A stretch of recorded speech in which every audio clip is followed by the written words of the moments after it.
Okay, welcome back to Daybreak. It is Wellness Wednesday. And hey, if you have not gotten your flu shot yet, it is time. I know we're still early in the season, but already cases are rising.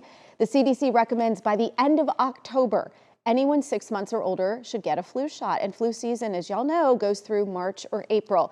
This season is predicted to be more active across the U.S. than we've seen in the last few years. And here to explain why is Dr. Martin Jones with Care Now. Thank you so much for your time Thanks today. for having us. Okay, so the big question. Why? Why is it a more active season? Well, we tend to look at what's happening in the southern hemisphere as an indicator as to what the flu season will look like when it gets here. In the southern hemisphere, they had an early flu season and actually a more severe flu season than what they've had in years past. So we're actually thinking that it's going to do the same thing here when it comes up. And this is a good time to get your flu shot. It's a perfect time to get your flu shot. I think everybody who has an opportunity to get a flu shot needs to get it now, especially because we're going to have an early flu season. Okay, pregnant women? Perfectly safe. Okay, I think a lot of people go, oh, I either got the flu shot and it gave me the flu, right? Or I didn't get it and I've never gotten the flu. What do you say to to these people? I always tell people that when you get the flu shot, you probably will feel achy, and it's not the flu. It's just an effect of the flu shot. It goes away on its own. It is not the flu, but it will cause a little bit of achiness in some people. Nasal spray not recommended. Why? Nasal spray not recommended specifically for those who are immunocompromised. Because it's a live virus. It's an attenuated virus, but it's live. Okay. And I think this is a very common question I get. How do I know if it's the flu, if it's allergies, if it's COVID, or if it's the common cold?